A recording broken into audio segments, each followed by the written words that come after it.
Before diving into this incredible story, consider subscribing to the channel and hitting the bell. Every story here has something to say, and you won't want to miss a single one. The professor laughs when she says her mom works at NASA, until her mom arrives. In a small, peaceful town in Maryland, halfway between Washington, D.C. and the more rural plains of the state, was the Jefferson Middle School. It was nestled between two neighborhoods. To the east, row houses with manicured lawns, inhabited by middle-class white families. To the west, an older subdivision, with red brick buildings where many African American and Latino families, often single-parent, lived on tighter incomes. The school itself was a reflection of the crossroads it occupied, neither gleaming nor neglected, just functional. The walls were tired but clean, the classrooms tidy but never modern, and the textbooks were sometimes a decade old. The teachers did what they could, often with too few resources, but for the most part, with sincerity. The 6th grade B class was a distillation of this reality. A melting pot of children from different backgrounds, each carrying within them dreams, wounds, secrets. Among them, Amaya Johnson, 11, always sitting at the back, by the window. A brilliant, silent student, who always wrote with a purple pen. She loved the stars, the planets, the questions that couldn't be answered in one sentence. That morning, the autumn wind blew through the trees, and light filtered through the blinds. In his classroom, Mr. Richard Lambert, a natural science teacher, was preparing to begin his lecture on the solar system. He was a 53-year-old man, always in a white shirt, with a sharp sense of sarcasm, known for his authoritative tone and his dry jokes. He had taught for over 20 years, and while he wasn't lacking in scientific literacy, he sometimes lacked listening skills. For him, a good class was one where he was in control. And he loved making students laugh, even if it meant stinging their pride. He cleared his throat, then said, "Okay. Today we're going to talk about NASA. Does anyone know what this agency does?" The word, NASA, echoed through the classroom. A few hands raised timidly. Some muttered, rockets, others, astronauts. Mr. Lambert looked at the students with a half-smile, waiting for something bolder. And then a clear, soft, but assured voice rose from the back of the room. "My mother works at NASA." The silence was instantaneous. Heavy. Sharp. As if Amaya's words had suspended the air in the room. All eyes turned to her. Amaya Johnson, 11, a student at the back of the class, always sitting by the window, where the light casts shadows on the notebooks. She was quiet, always attentive, rarely the one to raise her hand. A thin, slender girl with ebony skin and large brown eyes full of curiosity, but also caution. The kind of child you don't hear but can't ignore if you really look. That day, she was wearing a slightly oversized purple sweater and faded jeans. Her science notebook was covered in stickers of planets and quotes from famous astronauts. Always neat, always well organized. She'd dreamed of space ever since she and her mother saw the International Space Station, ISS, floating above the Maryland sky one summer evening. But at that moment, in that ordinary classroom, that dream seemed to collide with something invisible, yet solid, social doubt. The invisible sneer that said, "This isn't for you." A few students exchanged glances. Some burst out laughing quietly. Others didn't know how to react. It wasn't outright mockery yet, more a mixture of surprise, embarrassment, and that old instinct of following the one with the most power in the room, the teacher. Mr. Lambert slowly looked up from his notes. He still held his red pen in his hand. His glasses slid slightly down his nose. His face lit up with a smile, not of joy, but of mockery, of irony. "Oh, Amaya? Does your mother work at NASA?" he repeated, one eyebrow raised. He emphasized the words as if he didn't believe them. As if he were questioning the absurd. Amaya nodded. Her gesture was simple, unchallenging. She wasn't trying to impress. She was simply telling the truth. A truth no one had ever thrown at her like a stone. But Mr. Lambert continued, this time with a laughing, almost theatrical tone. "And what does she do there? Does she sweep the base? Does she serve coffee to the astronauts?" This time, laughter burst forth. The room vibrated with that awkward laughter that unites students against one another without them really meaning to. It wasn't that they doubted Amaya. It was that they didn't know how to deal with this collision between a stereotype and an uncomfortable truth. Amaya felt fire rise in her face. A brutal heat, not the heat of the sun, but the heat of shame. Not the heat you deserve. The heat forced upon you. She lowered her eyes, her eyelashes fluttering slightly. Her throat tightened. She felt tears welling up, but she refused them. Not in front of them. Not in front of him. Her fingers clenched on the edge of her table, she whispered, almost inaudibly. She's a propulsion engineer. She didn't scream. She didn't plead. She declared. But this powerful statement was drowned out by the hubbub of the resumption of class. Mr. Lambert didn't respond. He pretended he hadn't heard anything. He turned his head toward another student, continuing his lesson as if the interruption had never happened. And maybe that was the worst part. Not laughter. Not the joke. But the erasure. As if Amaya's truth had no value. As if it didn't exist. She stood there, upright, but alone. Inside, she felt a mixture of anger, sadness, and incomprehension. She didn't want to be admired. She just wanted to exist without having to prove that her truth was worth believing. What she didn't yet know was that this wound, this moment, would transform. That life would give her the opportunity to respond. Not with words. But with an arrival no one would forget. When evening came. Daylight was slowly fading over Jefferson Middle School, leaving an orange glow that filtered through the large lobby windows. The building was quieter than usual, as if holding its breath for that periodic ritual, the parent-teacher conference. The usually noisy hallways echoed with hushed whispers, discreet heels, and the rustling of papers. Parents waited in rows of chairs, some visibly nervous, others distracted. Many were dressed for work, scrubs, uniforms, or crumpled suits. In room 214, Mr. Lambert sat down at his desk, a stack of files in front of him. He sighed loudly as he looked at a student's profile, scribbled a few notes, and turned the page like a chapter without reading it. For him, these evenings were a chore, a pointless school protocol, where he had to pretend to be interested in family dynamics that he deemed secondary to education. What mattered, he believed, was discipline, effort, and conformity. He stood up for a minute to pour himself some warm water from a plastic bottle, then sat back down. He'd already seen 4 parents, talked about the same things, chatter, attention, room for improvement. He glanced at his watch. 18h43. He sighed again.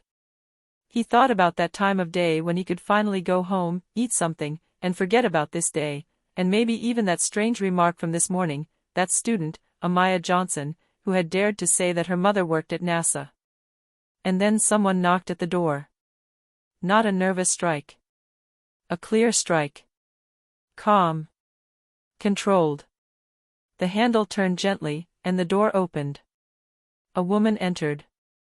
She stood tall and dignified, wearing a perfectly fitted navy jumpsuit, understated but striking. Across her chest, in white letters, it read, NASA, Jet Propulsion Laboratory. His official badge shimmered under the neon lights. It stated bluntly, Dr. Maya L. Johnson, Senior Propulsion Engineer. Her hair was pulled back in a neat bun, her bearing haughty, and her eyes held a calm, almost intimidating intelligence. A woman who had no need to justify herself. Every step she took seemed to carry weight with authority. She approached the desk. Good evening. I'm Amaya Johnson's mother. The world seemed to stop. Mr. Lambert, initially busy sorting his notes, looked up. His face instantly lost color. He recognized the logo, he understood the name. His brain, too slow to conceal his panic, raced. He stood up abruptly, dropped a pen, then a card, which he half picked up, stammering. Oh, Dr. Johnson. Nice to meet you. Really. She didn't reach out. She just looked at him, her eyes fixed on his. A polite smile touched her lips, but there was no warmth in it. Really? Yet this morning, you seemed to think that a black woman could only be a cleaner or serve coffee in a space center. The blow landed with precision. Mr. Lambert attempted a nervous, dry laugh, but thought better of it. He didn't know where to put his hands. His gaze was avoiding that of this woman, whom he could no longer reduce to a cliché. He opened his mouth, but no words came. Then Dr. Johnson, without raising his voice, continued. I'm an advanced propulsion engineer. I work on ion engines, the ones that propel our probes beyond Mars, toward Jupiter, toward the outer reaches of our solar system. My calculations, my equations, my tests, serve to explore what humanity has never touched before. She paused. Not for dramatic effect, but to weigh each word. And I have a daughter. A brilliant daughter. Who has been reading scientific papers since she was 8. Who draws satellites in her notebooks. And who doesn't need to be belittled by a grown man to learn. Her voice wasn't shaking. She hadn't screamed. She hadn't needed it. The dignity of his words was enough to crush the room under its own weight. Mr. Lambert remained frozen, unable to respond. Humiliated without violence, but with a truth so glaring that it reduced him to silence. Amaya waited outside on a bench. She wasn't listening, but she felt. And when her mother came out a few minutes later, she saw in her eyes the calm that comes from those who no longer need to fight to prove they deserve their place. The next morning, the sun filtered gently through the blinds of room 214, casting slanted shadows across the desks. The atmosphere in Class 6B was different. Less noisy. Less distracted. As if something had shifted in the air, an invisible but real weight that even the children, without being able to explain it, could feel. Mr. Lambert entered a little earlier than usual. He was wearing a freshly ironed shirt, and in his hand, a USB drive, which he silently inserted into the room's computer. He didn't make any sarcastic remarks or reprimand anyone. His gaze, usually piercing and superior, seemed softer. Or perhaps just more humble. The students whispered quietly. Some had heard their parents recount what had happened the day before. Others only knew that Amaya Johnson wasn't quite the same. Without a word, Mr. Lambert dimmed the lights and turned on the projector. The screen lit up. Black Women and Space Conquest, The Legacy of Katherine Johnson and Beyond. Surprised murmurs rippled through the room. The name Katherine Johnson was unfamiliar to them, but the professor's solemn tone captured their attention. He wasn't reading mechanically. He spoke as if he were discovering these women at the same time they were. He spoke of Mary Jackson, NASA's first black female engineer and a pioneer in wind tunnels. He recounted the incredible story of Mae Jemison, the first black female astronaut in space, quoting her famous words. Never let other people's limits become your own limits. And then, gently, without emphasis, he brought up a new slide. One sober, professional photo showed a black woman in a navy blue jumpsuit in front of a large model of a space engine. In the caption, Dr. Maya L. Johnson, Senior Advanced Propulsion Engineer, JPL/NASA. A stunned silence fell over the classroom. The students understood. Some remained frozen. Others slowly turned toward Amaya, who was sitting in her usual spot by the window. This time, she didn't shrink back. She met the gaze. Upright. Calm. Proud. Lambert cleared his throat. I think it's important that you know that space exploration wasn't done by white geniuses in suits. It was also done thanks to women. Black women. Often invisible, but essential. And today, they continue to move humanity forward. He paused. So, who here wants to work in science one day? The silence lasted for a second. And then a hand rose. Amaya's hand. Not shyly. Not hesitantly. Frankly. Loudly. Assertively. She no longer looked down. Her gaze was clear, steady. She had just taken her seat. And this time, the class didn't laugh. She didn't even flinch. Several other hands followed. Like a silent movement. As if, within her, all of a sudden, the possibility had opened up for everyone. At the back of the room, Mr. Lambert looked away from the screen for a moment. He watched Amaya. And, for the first time since he had been teaching, he felt that he too was learning something. He nodded slowly. Not for her. For himself. A few years later. The Massachusetts Institute of Technology campus was bathed in the golden light of a June morning. The manicured lawns, the pale stone buildings, the flags fluttering gently in the breeze, everything exuded the solemnity of a great day, the commencement ceremony. Amidst the throng of black-robed students, Amaya Johnson stood tall, proud, and calm. On her head, the traditional cap. Around her neck, the red and gold cords of the Summa Cum Laude honorific, the highest honor. Her eyes scanned the stands until she found the gaze she was looking for, her mother's. Dr. Maya Johnson, seated in the front row of guests, wore a simple but elegant suit. She held a white linen handkerchief in her hands, still without tears, but her heart already full. Around her, relatives applauded, took pictures, and exchanged smiles. But she was waiting for a specific moment. When the MIT president announced, "Please welcome our keynote speaker this year, Amaya L. Johnson, aerospace engineering major." A thunderous applause erupted. Amaya walked onto the stage slowly, with measured steps. Not shy. Not in a hurry. She no longer needed to be small. She belonged. She stopped in front of the lectern. Her voice, into the microphone, was clear. Every word carried.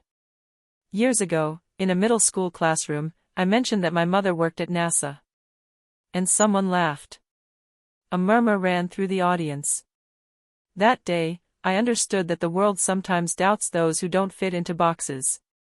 Who don't have the right skin color. The right neighborhood. The right accent." She inhaled. "My dream almost died that day. Just for a moment. But that laughter, that mockery, became my driving force. My fuel. Because my mother had already taught me this, you don't need to prove you're legitimate. You already belong."